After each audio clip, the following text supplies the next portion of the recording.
Hello, everybody. Welcome to my or our first Q&A session. Last week, I was asking you on Twitter and in my newsletter if you have any questions about Bitcoin. And now some of you had. And Chris and I'm going to answer these questions today. So, hello, Chris. Good morning. So, who is Chris?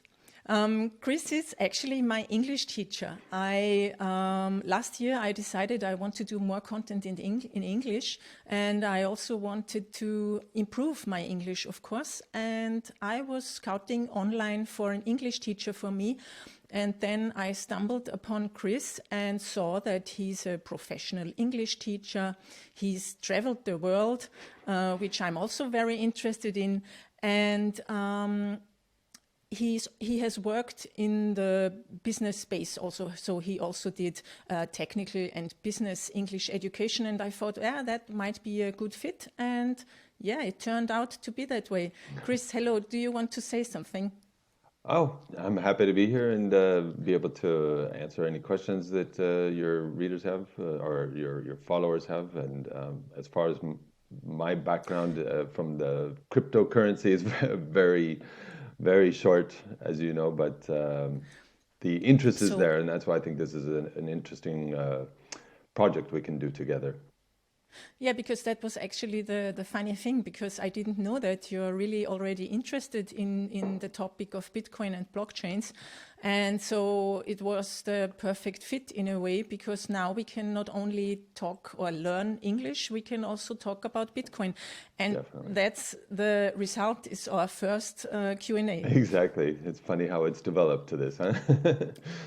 Yes, it is. Excellent. So, just to our viewers, this of course is no financial advice. I'm just answering your questions as good as I can. Please, if you want to invest, do your own research. We are not accountable. Definitely if you make any not mistakes or if you lose money, it's not our fault. Definitely not. But if you do after our session, then you really need to look into it. I mean, and if you gain money, if you do some profits, you have, of course, to be thankful forever. Exactly. Yeah. You have to think for the good and the bad, right? Exactly. So if it's bad, don't call us. If it's good, write us. Exactly. Give us credit. Yeah. Okay. Shall we start? Sure. What's the first question? Or do you want me to read the questions? I want you to read Perfect. it. Yeah. Yeah. Please. Okay. Well, you have in this AMA a lot of interesting questions, some anonymous. But the first set is all about the exchanges and wallets. If you had to specify your options for a preferred exchange, which would you choose and why? Okay, exchange. So you need an exchange if you can't earn Bitcoin in a way, because that's also a great way. Actually, the best way to get some Bitcoin is to earn them. But if you want to exchange them, yes, you need to go to an exchange, and there are different options. And in my point of view, the best option is to find an exchange or a so-called Bitcoin broker that is sending you the Bitcoin directly into your own wallet on your phone or on your hardware wallet. So you don't have any intermediary there. For the German-speaking world, there's a exchange that I use and can recommend, and disclosure, they are also the sponsors of my podcast. That's Coinfinity. They are the oldest Bitcoin broker in Austria, and they do that. So they really, if you exchange the money, you send your money from your bank account to them, and they send you the Bitcoin directly into your wallet.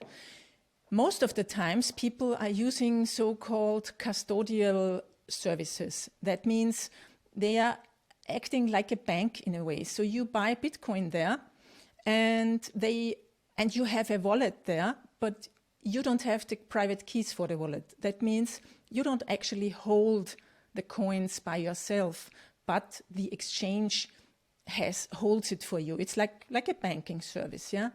And sometimes that might lead to problems, because when, like in times like this, when there's a bull market, those pages or exchanges go down because they can't handle the many requests they have at the same time. Yeah. So you should actually always immediately not cash out, send the Bitcoin in the wallet at the exchange to your own wallet, because only then you are a so-called first-class Bitcoin citizen. Yes. And that's also the philosophy behind Bitcoin. I mean, you wouldn't need Bitcoin if you wouldn't want to self-host it, yeah, to hold your own keys.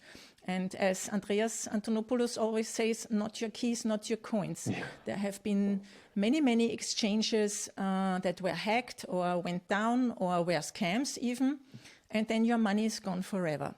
So, but still, of course, I understand that people want to use them. I also use them. I use, for instance, Kraken, but I also say others are Coinbase, which I actually not so favor. Kraken. I use Binance. Bitstamp. You use Binance? I have Binance, yeah.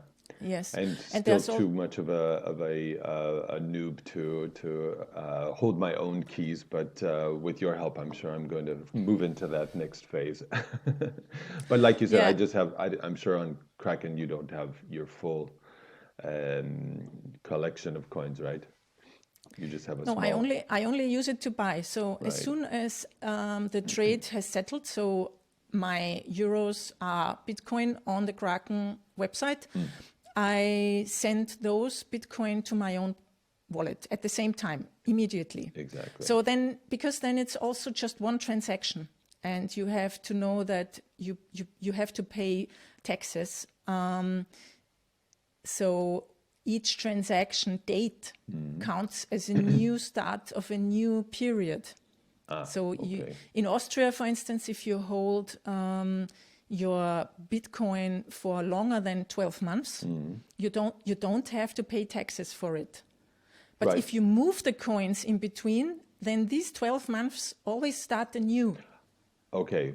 But moving it from your custodial wallet to your hardware wallet is not considered a taxable event, is that right? No, it is a taxable event. It is, even though you're not selling it for a profit. No, yes. You're moving it, so it's just a taxable moving it event. Is a taxable event. Okay, interesting. Good to know. Yeah. But unless you do it on the same date as you purchased it. Yes, because then it's one date. Right, so right. Yeah, you moved it only once. Yeah, it's the same date. Yeah. You moved it. You're right, but it's the same date. Right. And there's another Austrian exchange that's operating, I think, in many countries also. That's Bitpanda.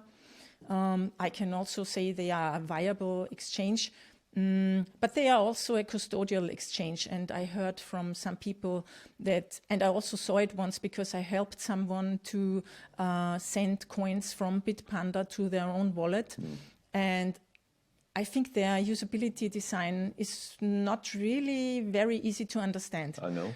But they are okay. I mean, they are a viable company. A friend of mine from Austria uses it. I mean, but he's also just starting out. So, but he has no complaints about it. Yeah. Yeah, definitely.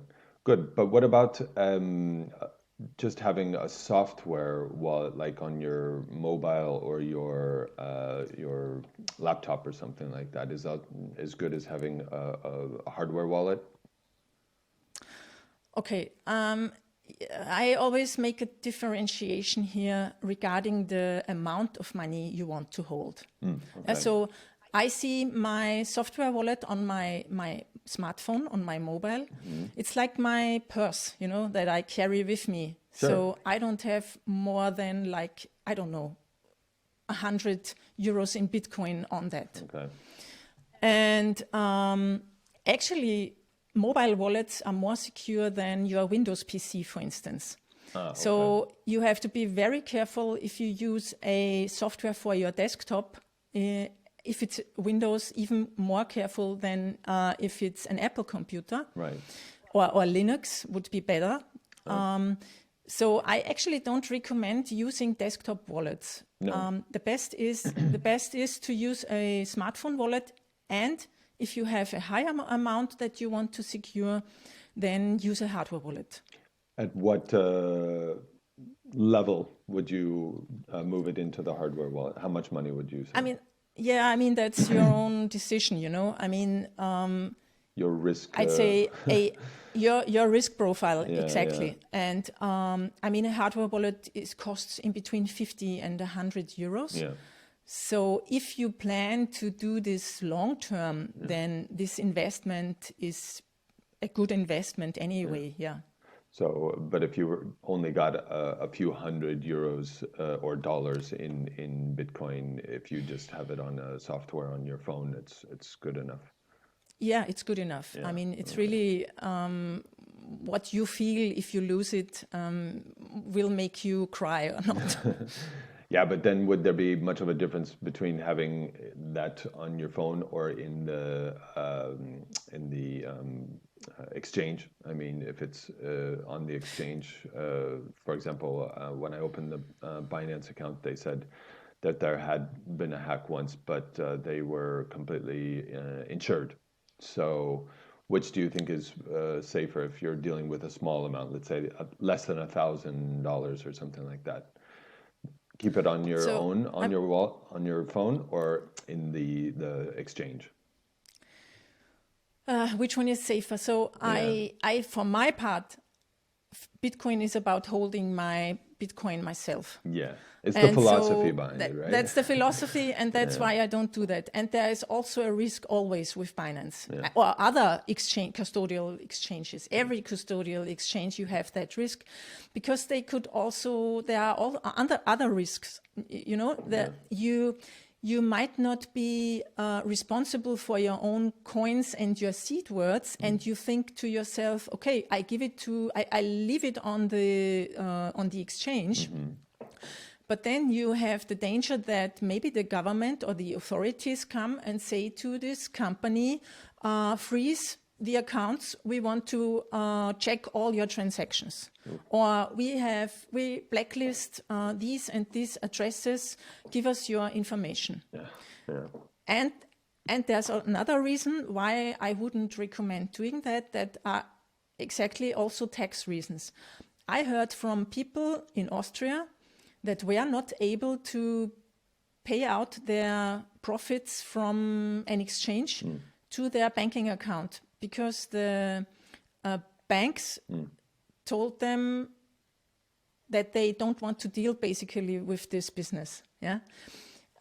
Meaning So they don't accept it as an exchange from one bank to another like that. No, it's too risky or exactly, something. yeah, I don't know exactly what they say, but they don't accept it. Yeah, so people have to close their bank accounts and choose new banks who are okay with getting a payout in euros from a Bitcoin exchange. Yeah, So yeah, there are several reasons, other like say dangers that you risks. have, Yeah, or risks that you have when you hold money on an exchange. So yeah. I wouldn't do it. But what about the risk of losing your keys Yeah, I mean, or somebody stealing you your have to phone? secure. You have to see. Yeah, if somebody steals your phone, that's not a real problem if you have the seed. So Yeah, if you have the 24 words, then you can immediately install the software wallet on another phone or on a desktop computer, and you can regain access to your money. So it's not lost. And you have a PIN on your phone or a 2FA maybe, so that the thieves cannot pay out your money. yeah, yeah. They don't have access to it. They might have the phone, but there's too many authentication processes in between. Yes, and I mean, Two if step. you don't trust yourself, enough to be able to save these 24 words, I mean, there are services like Casa who do that for you, and they are specialists in cryptocurrency storage. Okay. And so, It's but another I think wallet, or they protect your keys? No. it's a service. It's a service that works with multi-signatures. I didn't try it, and I'm not a user yet, But I think these companies are going to become more and more in the space. So if you don't want to really hold your 24 words in a safe yourself or in a bank safe or whatever. Yeah, like a safety deposit box or something. Safety deposit box, exactly. Services like that are rising. I think in the next years we will see a lot of those. And what's multi-signature? With multi-sig, where you still have the possibility to see that nobody can spend your money or steal your money. So you have to have a couple of people that you trust involved in that. No, protecting? I think I'm not really familiar how the solution works. I did an interview with James and Lobb from CASA 1 year ago, and he told me that you don't really have to secure your keys in any way. It's a software solution. And also they can't, nobody can steal it, Yeah. Send me the link. I'll check it out myself. Yeah. To be honest, I didn't research it deeper. Yeah. Well, it's something that we can do in the future. Great.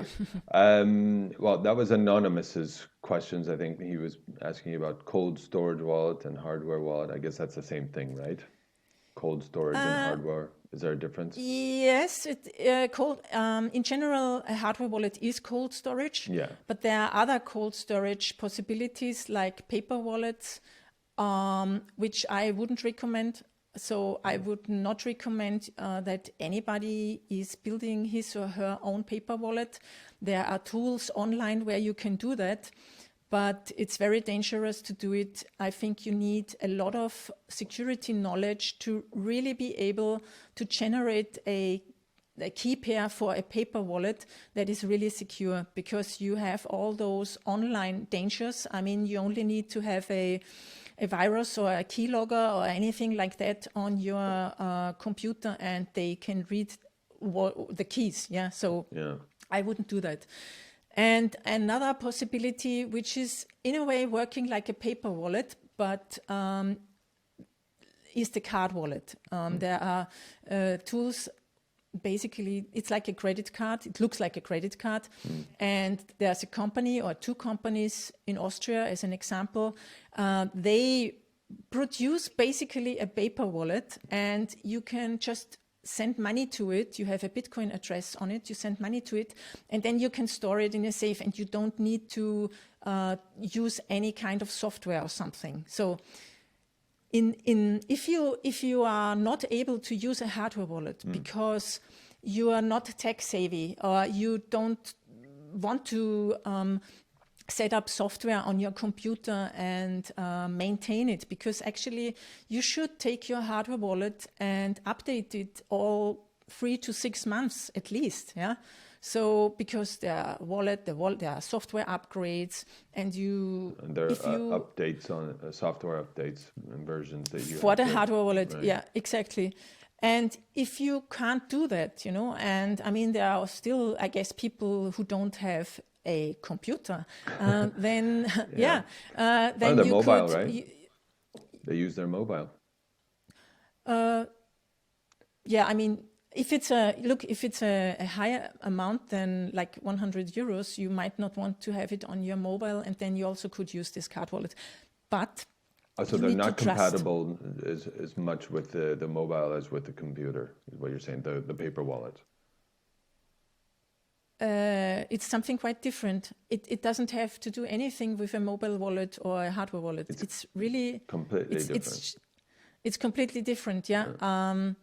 It's basically a card or a piece of paper where you have one Bitcoin address and the public and the private keys. So it is a physical paper wallet. Isn't just a name. No, it's really. It really is paper. You're so used to everything being paper. digital. And the problem with a paper wallet, of course, is also it's paper. So in 10 years, maybe you can't read it anymore, or if it gets wet, then you lose your coins. Unless you have one of these papers that are flame retardant or something like that, right? Yeah, maybe. But still, you have to print it on a paper, and then your printer might be in your Wi-Fi, which is also not really secure. I have no Wi-Fi on my printer because I don't know how to set it up. Cold storage in that case really means so cold that it's never has seen a computer. So it was never attached to a computer. It's a physical piece, and it's diehard. It has never been online or under electricity. It's a survivalist tool. Yeah, in a way, yeah. Something like that. But offline, completely offline. Offline, exactly, completely offline. But what I need to say is that you then have to trust the company who is producing these cards. Yeah. I have been there. I saw their manufacturing process, and I trust that they don't know the private keys for these cards. But of course, yeah, you need to trust them. them. You order it and they send it to you, and you write your keywords on it yourself? No. You get all of that. You get it printed on there. Give me a second. Yeah. Okay, the card wallet is really like a credit card. I have one here. It's called chain lock on this thing because it's a specimen. Okay. Really does look. It is a credit card, like a debit card. Yeah, I see it. So you have a Bitcoin address on it. Yeah, and a QR code. And a QR code, and on the back you have the seed words and the address. So if it's like a lottery ticket. You rub it off. Yeah, in a way it's like a lottery ticket. So basically you would send money to the Bitcoin address on the front. Yeah, the QR code. Yeah, you send money there. Okay. And then you put it in a safe. And you can use this address and send money to it even if it's in the safe. You don't need to take it out. You don't need the physical connect. No, you don't have if to you have know it the in address, your hand. if you know the address, you can just send it there. Interesting. And when you want to cash it out, there's like a lottery ticket. There's something you have to. How is it called in English? Rub it off. Rubbeln. Yeah. Rub it off. Or scratch. Rub it off. And then you see the seed words. Right. So you can put it. Come on. Is it focused? So here. There. So now it's focusing. Yeah. And you see the seed words, so you can import those seed words into a wallet. I hope you're not giving us to your seed words right now. That's just a specimen. Is it called specimen? It's a sample. A sample card. A sample, yeah. Good. Yeah, so you're here not are the giving seed words. anyone some Bitcoin. So, no. You hope not.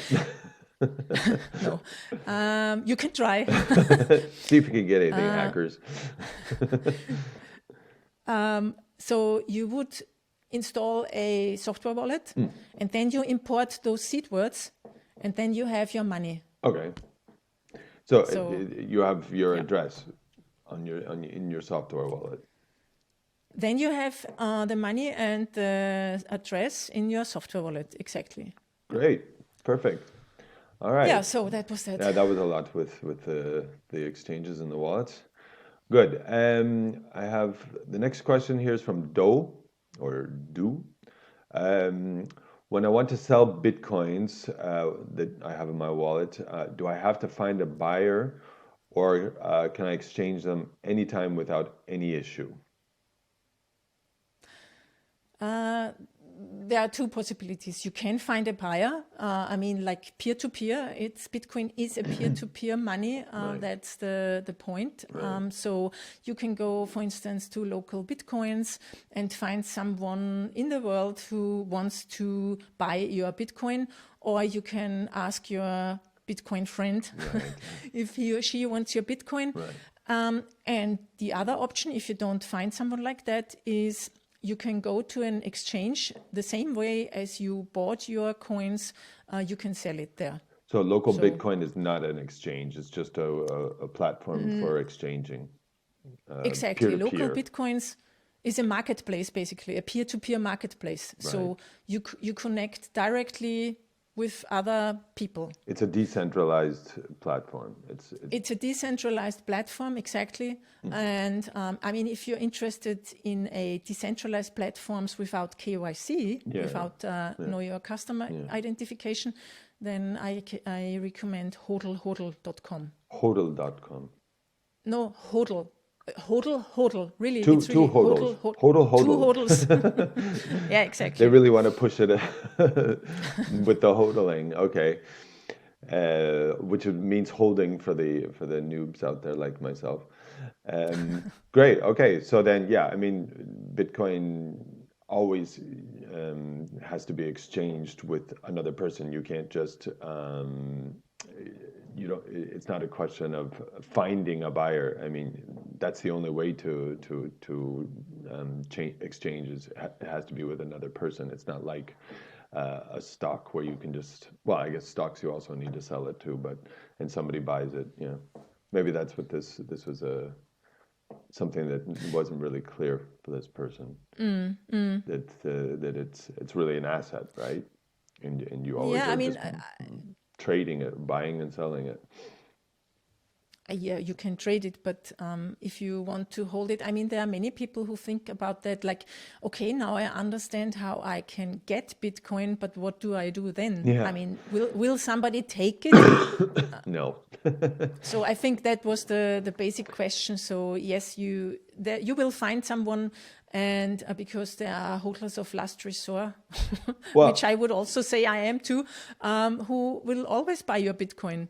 Yeah? Right. Or new people coming into the space who want to have Bitcoin. I think there's just a concern with once you buy it, and maybe an emergency comes up, or you just get nervous or something like that, that you're going to be able to offload it at any moment. Yeah, that's a great thing. Yeah. Exactly, that you're right. Yeah, I mean, that's good that you say that, because of course that can happen. So if there would be like a sudden price fall, all the people want to sell their Bitcoin immediately because they don't trust in it anymore, or they need money. Then you could have a problem. Yes. They've got weak knees. They've got weak knees. They can't handle the pressure, and they want to sell it. Yeah, exactly. So then you could come into the situation that you can't immediately exchange it. Yeah. So that's why I always say, you should have so much cash in euros or something that you don't need to sell your Bitcoin. Well, yeah, I mean, that's the philosophical question. When everybody else is selling. Right. I mean, ideally, in an ideal world with no one having any fear, then yeah, you just buy and buy and buy, and you never want to sell it, right? And so you just keep putting into your own wallet. I think you have to balance it. I mean, you can't spend your euros if you don't have the money to be able to pay with euros in a critical situation. Yeah. Right. So you shouldn't put your rent into Bitcoin. Yeah. Right. It shouldn't be an emergency account for anything that might come up unexpectedly. Although it can be, if all of a sudden you have an unexpected expense, and you don't have enough in your savings because you just didn't want to keep it in cash, then why not be able to just sell? And that's why I think that a lot of people would say then it's just much faster if you're worried about a sudden price drop, that you can offload it straight away on the exchange if you have it in a custodial wallet. But yes, you can. But yeah. Again, but there are a difference also risks of philosophy. Yeah. But I can see that. Good. There's another question here unless you have something else to say to that? No, from Marcus. He's got a few questions here, mostly about the price. What you think. I mean, I don't know. Do you make price predictions or analyze price discovery or anything like that? No, I mean, just what are his questions Well, about? the first one is more specifically, what sort of behavior are you expecting in the bull run? You know, again, asking how high it's going to go, which you're not psychic, so I don't know if you're going to be able to answer that. So, or will it fall, given that there are new players entering in the market? That's an interesting aspect because Okay. one of the things that is pushing the price or has been is the big players, institutional investors, right, getting into the Yeah. business, Yeah. Right. into Yeah. the space. So in general, I mean, we just have to watch the history of Bitcoin. And if you look at this on a logarithmic scale, you will see that it basically always went up and never really down. After So the that's the halving, one thing. especially. Yeah, we also saw those halving cycles, and we are in the middle of one of these halving cycles. So we had the last halving last year, and basically it's moving up like it's many people said it would. Yeah, So it's following the price to stock flow. it's following the pattern. Yeah. Yeah, the So plan B. I guess seeing all those people and companies coming in, as you said, that for 2021, I guess it will go up again, or it will go up in 2021. Of course, we will have dips. It might, of course, also in 2021 fall down again, but I don't do price predictions, but my feeling says I don't think that we will see it under 10,000 again, for instance. Yeah. I'd be surprised if we see it under 30,000 again. I hope it does. Then we get it on sale. We can Yeah, buy but it. exactly. Yeah, I mean, last year nobody expected that one day it will be down to 3,000 euros again, and it happened. So yeah. Yeah, but we don't have a pandemic every year either. I'm sure that's the only reason why it went down to Yeah, 3,000 again. but on the other hand, if people don't have money because of the pandemic, they also can't buy Bitcoin. Mad. That's why a lot of people are afraid of it becoming a billionaire hedge fund again, because Yeah, the normal people that's can't buy it. Then all the and institutional buyers will just and get it. that's why I always say, please, to regular people, please, if you are interested in it, then start only with a small amount, maybe. Yeah. Try it, and if you like it, you can buy more or work for it or whatever. But don't wait. The big guys are coming, and it will get more expensive. That's I'm very, very sure that this is the case. So, and for me, that's the people's money and not the company's money. So please, maybe if you want, educate yourself about it, invest in it, and hold your own keys, because that's the next danger. When all those big players come in, they might have other interests than we do, because they maybe want to please regulators or whatever, and if they hold a lot of keys and also keys and coins, then they could be influential opinion makers. And do we want that? I'm not so sure. Well, I think it's inevitable. The whales are always going to try and influence things or manipulate things in their own way. I mean, yes, but that's even more important than we people hold our own coins and your own keys. Definitely, especially when you've got the big guys coming in, like Grayscale hasn't started a new buying session last week, and GBTC is, I think, even outperforming Bitcoin recently. So they're just trying to keep up with demand. Exactly. Yeah. BlackRock also said they are thinking about investing. Yeah. You imagine 1.5 trillion in asset management. If they even just put 1% in, yep. That would just the price. Well, or Elon Musk, if he ever bought any, imagine what the price would do there. I think he has some. I mean, I'm not sure. As a private person. But anyhow, let's keep on going with the questions. Well, Marcus was just talking more about the price level. At what price level in the bull run would you start to reduce your Bitcoin exposure? what percentage of your investment portfolio would you keep Bitcoin? Like, I mean, if you have this really extensive, or let's say, If I have variety. Bitcoin, I mean, I lost my keys in the last boating accident, you know? Yeah. Okay, you don't know the joke yet, huh? Ah, The yes, boating accident yes, stuff. I have heard it. Yeah, yeah, I remember. I was somewhere on Twitter. No, some guy Yeah, it's lost his. always, Who was it? yeah.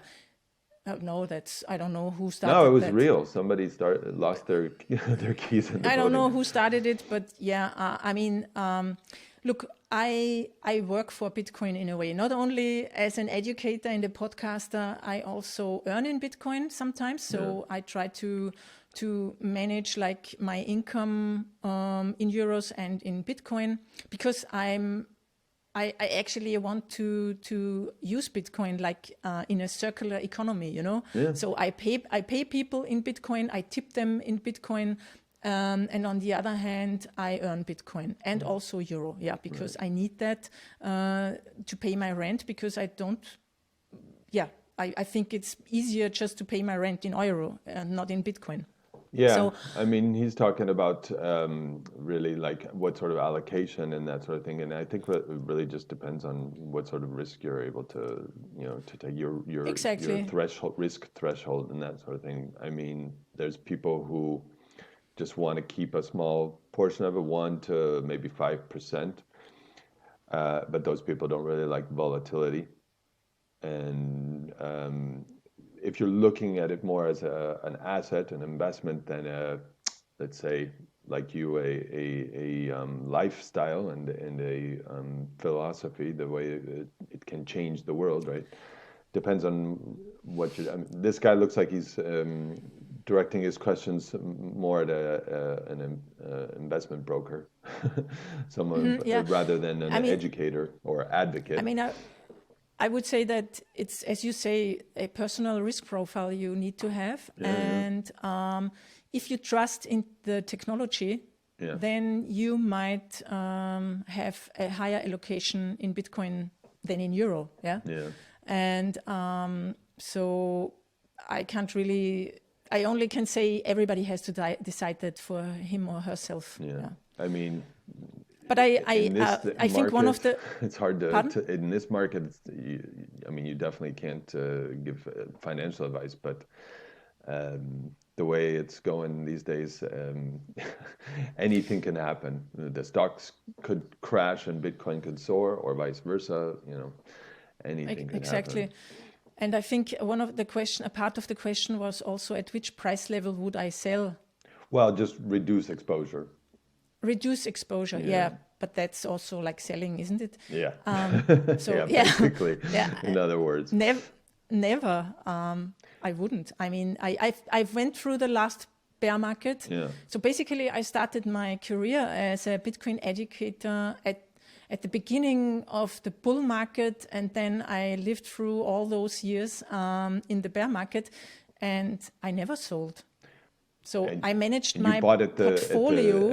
at the highest point, no? Yes, I was one of the fools who bought at the highest point in 2017. Yeah, but how And many people would love that I price today? yeah, exactly. And I just never sold because I trusted in the technology.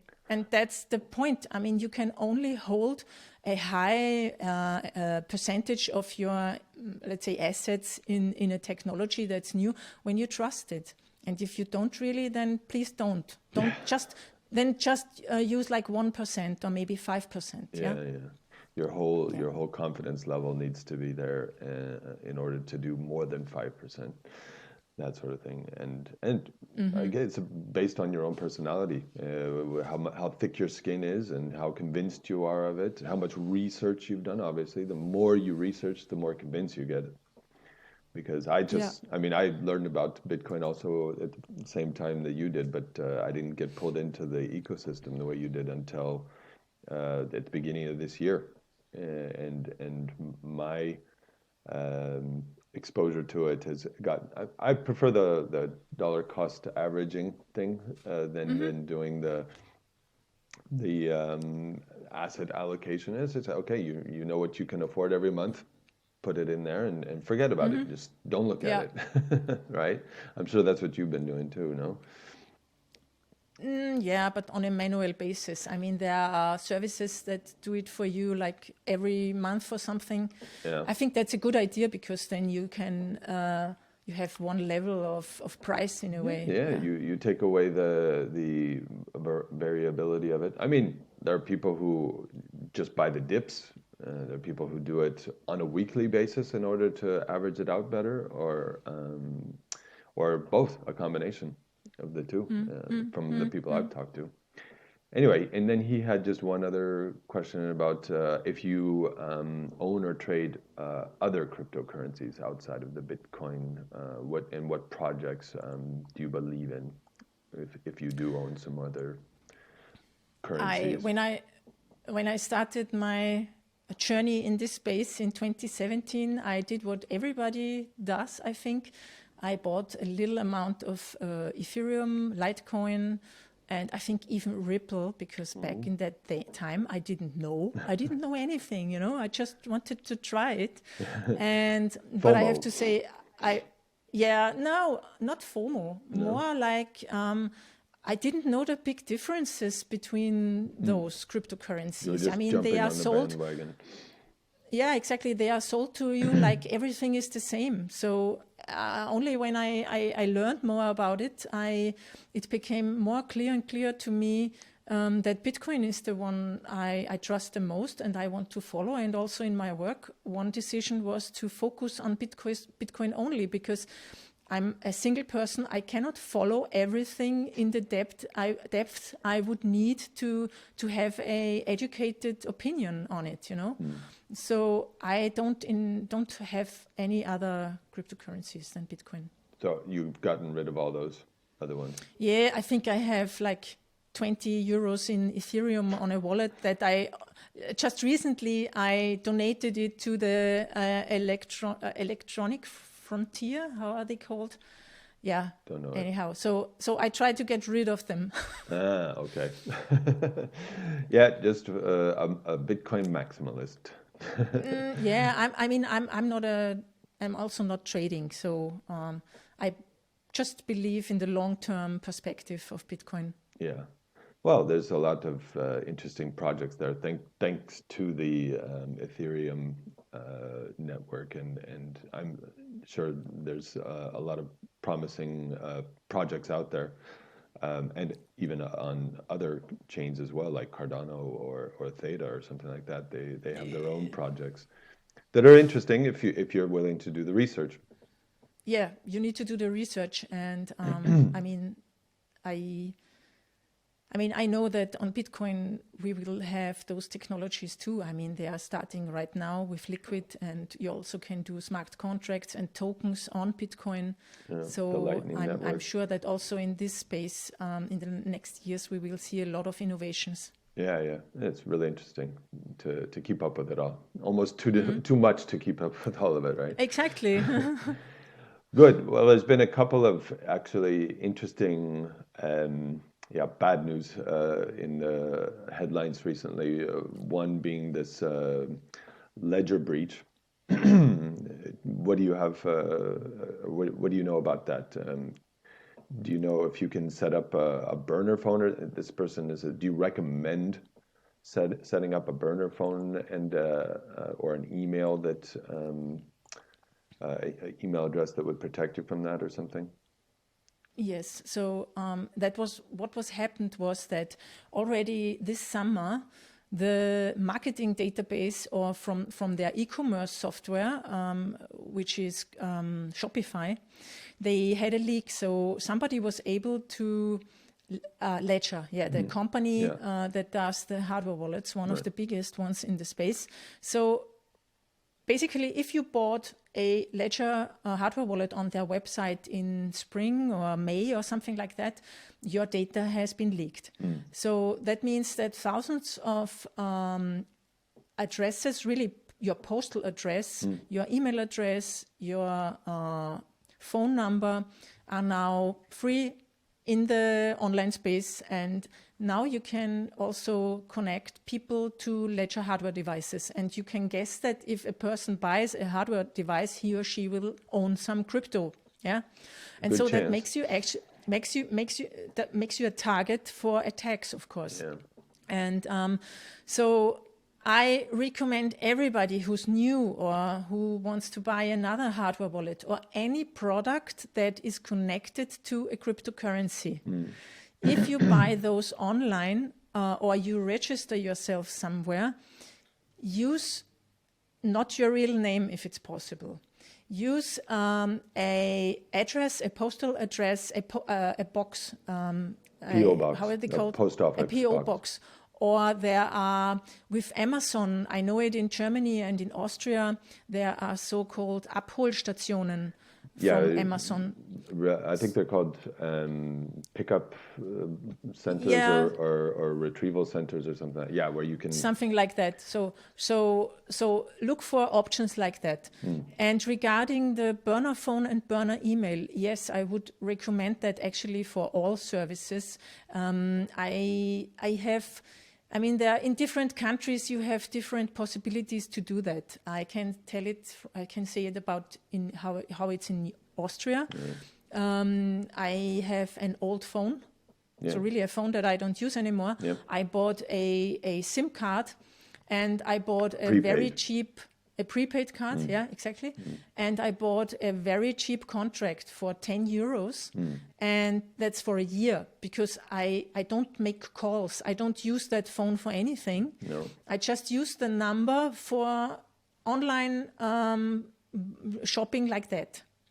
Right. So if I would be on the Ledger Hack database, which I am, I got calls and I don't pick them up. So I definitely got some of these phishing calls. I can imagine.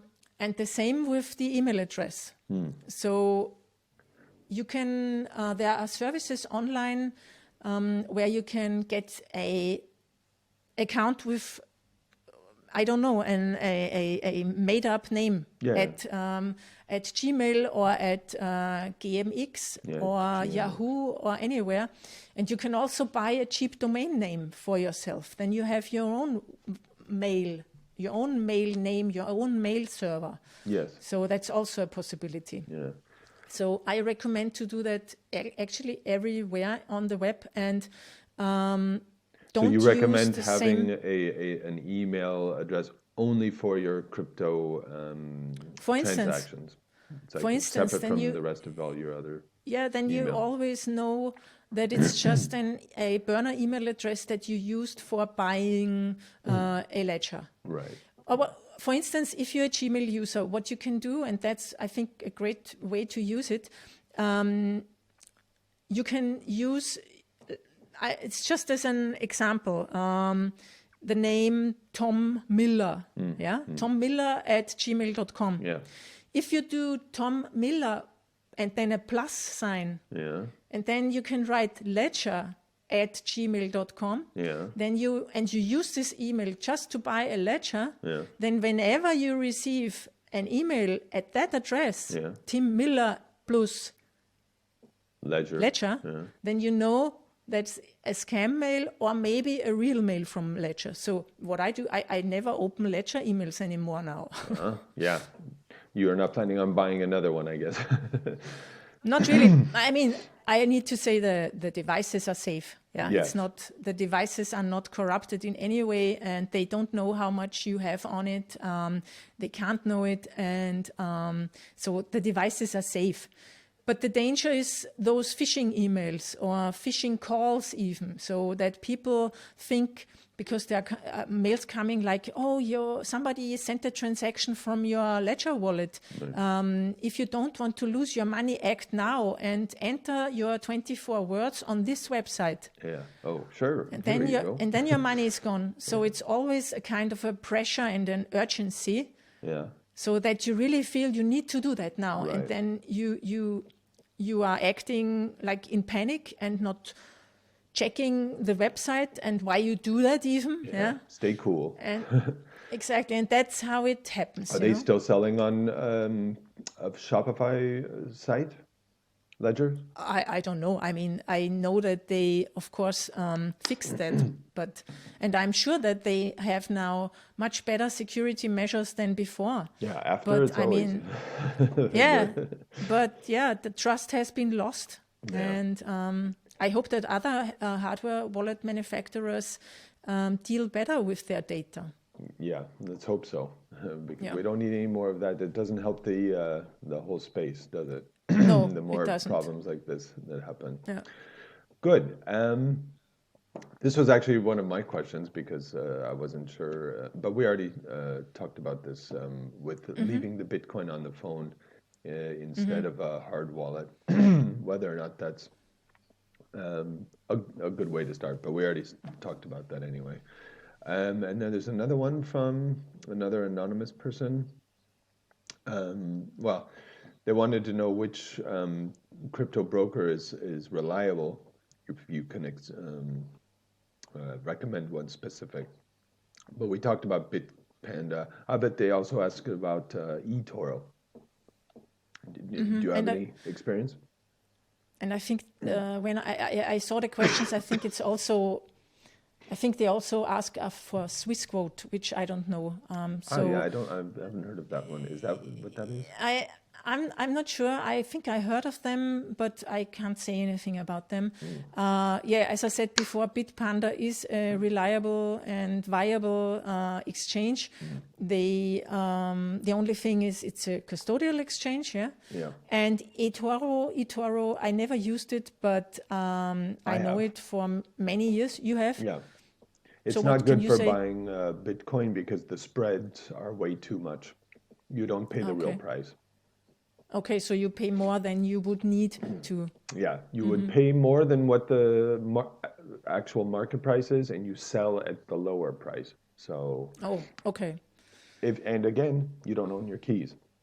Exactly. Yeah. So that's that to those exchanges. Yeah, and I don't even know if eToro or PayPal or any of these payment services are going to be able to get their hands much more on the Bitcoin because it's all getting bought up by Grayscale or other institutional investors because they buy the Bitcoin themselves and then you get it and then you buy it from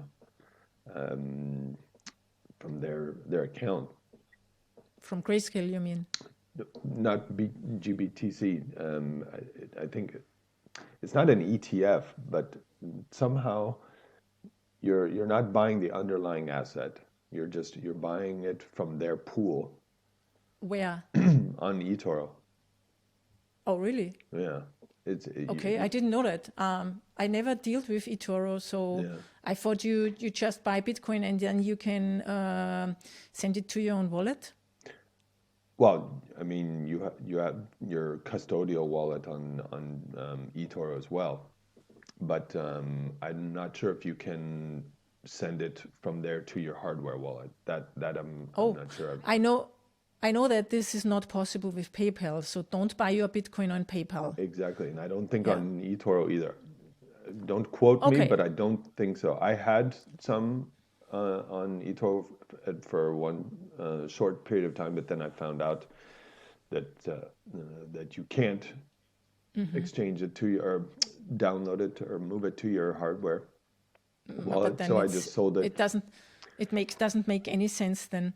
So yeah, so I would recommend, as I said before, Coinfinity for people in the German-speaking place when they want to immediately receive the coins in their wallet. They sell Bitcoin and Ethereum, and or you can use Bitpanda or Kraken. What else would you say? Binance maybe. I never used it. You used it. Well, that's the other disadvantage of eToro. You only have like 15 or 16 cryptocurrencies you can buy, but Binance has the most. So if you're a real trader, Yeah, Binance if is you're the biggest one for traders. Okay, your next question is, can I buy Ethereum with the green wallet too? I guess that's your preferred wallet, right? If not, what can I use? Okay, yeah, I think that's a question because I did this video tutorial on how to set up a green wallet on your phone. And no, you can't use it for Ethereum. No. The green wallet is a Bitcoin only wallet. It's for Bitcoin and the Liquid network. So Liquid is a sidechain of Bitcoin. So if you would like to use Ethereum, then you would need to set up another wallet. I always say I use the Edge wallet, EDGE. And that's a wallet that you can use for more than Bitcoin, also for other coins. And I have a video in German where you can see how to install that We'll wallet. get that into English soon enough. What about Samurai? Is that for only Bitcoin as well, or can you put multiple? I think it's a Bitcoin only wallet. Also, the Samurai wallet is a great wallet that I want to set up now also because it's a wallet that's securing your privacy more than other wallets because they do so-called coin joins. Right. So if you are privacy concerned, then I recommend the Samurai wallet. Excellent. Okay, but they're both just for Bitcoin. And for the Ethereum, your recommendation is the Edge wallet. The Edge. Yeah. Perfect. Okay. And the next question is, what if the wallet software closes down or just goes out of business? Will your 24 words be enough to save your money, to recover your funds? Yes. So I always say you need the 24 words. And the best is to also write down which wallet you were using with these 24 words. Okay. To be able to, because if this company goes down and you can't update the wallet anymore and you need to move, then when you move, you need to know from which wallet you came. Because that can be sometimes a little tricky to import the keys. Okay. But so that's basically, but with those 24 words and take a note, the wallet software, you should and will be able to restore your wallet on another phone or another kind of wallet from another company or another developer. So, yeah. Another software, another app. Okay, perfect. If you wanted to finish up with the latest news, there was some interesting tweets on Twitter this week about the Bitcoin double spend. What can you say about that? Yeah, that was a classical attack on Bitcoin, I would say, a social attack, because everything started with the BitMEX research team. They posted last week that there has been a double spend on the Bitcoin blockchain, but they didn't say that there really has been one. They said it looked like a double spend. Okay. And to explain what is a double spend, the so-called a double spend is basically if you spend a certain amount of Bitcoin and you spend this amount a second time. Right. You can spend it a second time. Yeah. I mean, it's not possible to spend the same amount a second time because that would be fraud, and it's not possible on the Bitcoin blockchain. So, and the problem was before Satoshi Nakamoto invented Bitcoin, that you could not prevent these double spends, because in the digital world, if you think about a digital file, for instance, a PDF. So let's say you have a PDF, you can copy it at no cost at 100 times, 1,000 times, whatever. Yeah. So it's not unique. Right. And that's the so-called double spend problem that Satoshi solved, because each Bitcoin or part of Bitcoin is unique. So it cannot be double spent. Okay. And that what happened in this case is a regular reorganization of the Bitcoin blockchain. This is part of how Bitcoin works.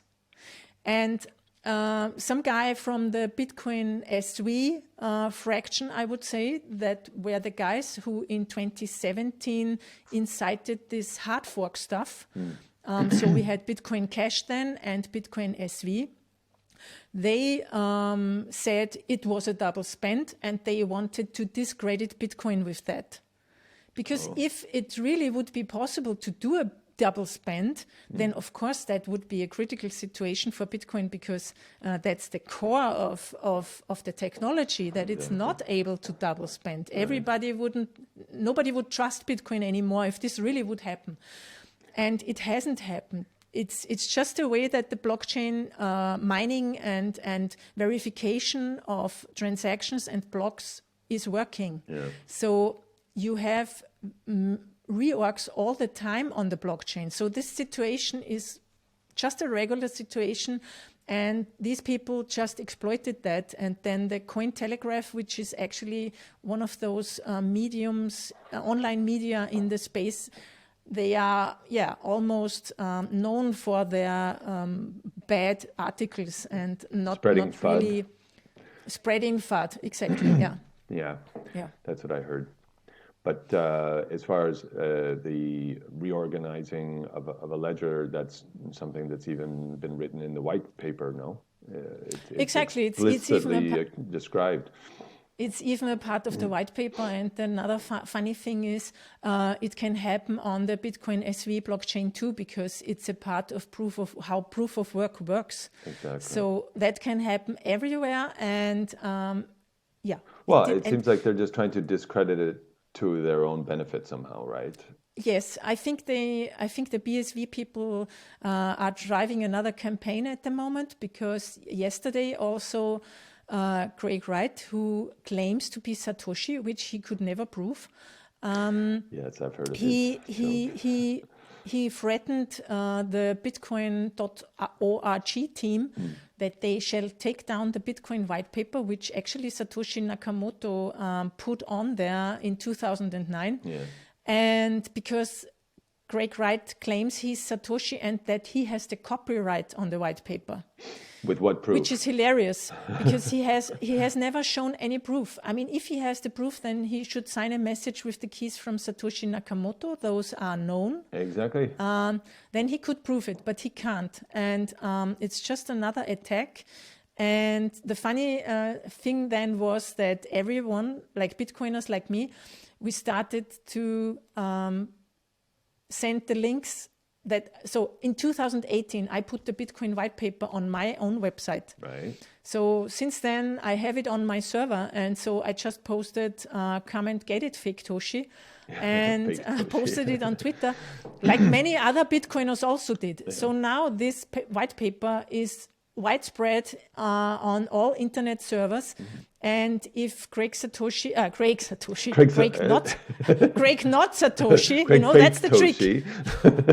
Craig fake Toshi now wants to sue us all because of a copyright infringement, then he can come.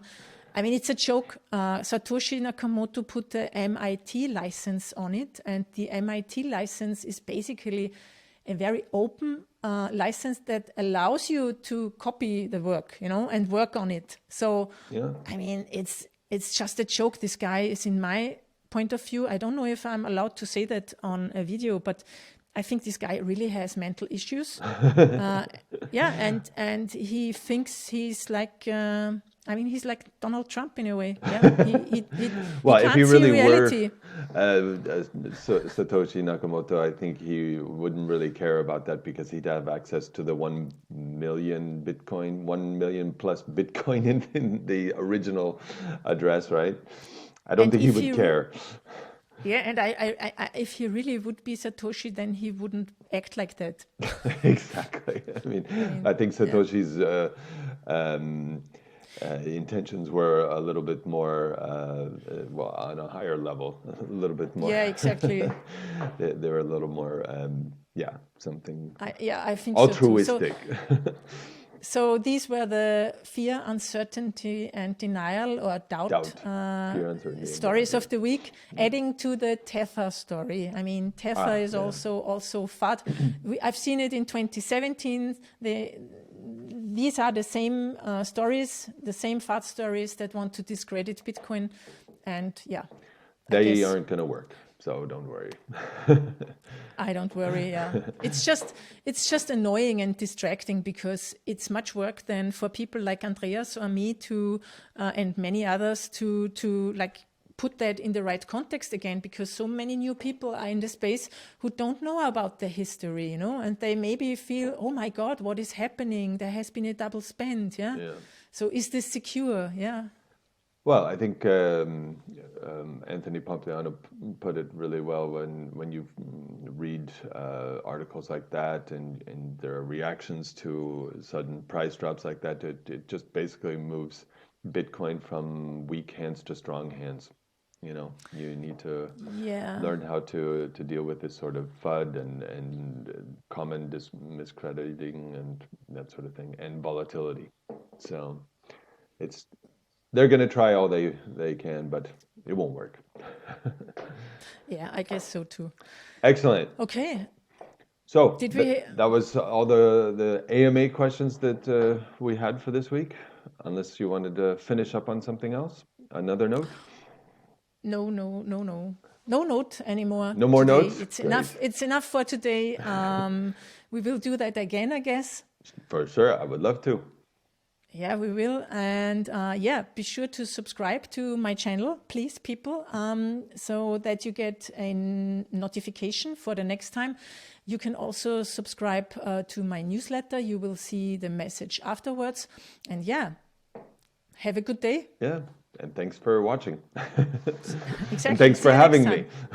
Yes, Chris, great premiere. Thank you for doing that with me. You're very welcome. Looking forward to the next one. Yeah, okay, great. Bye. Bye-bye. Do you want to stay up to date with the things that happen in Bitcoin from my point of view? Then subscribe to Anita's Weekly, my newsletter with articles, videos, quotes, short tips on how to use Bitcoin and all that for free. Subscribe to Anita's Weekly at anita.link/weekly.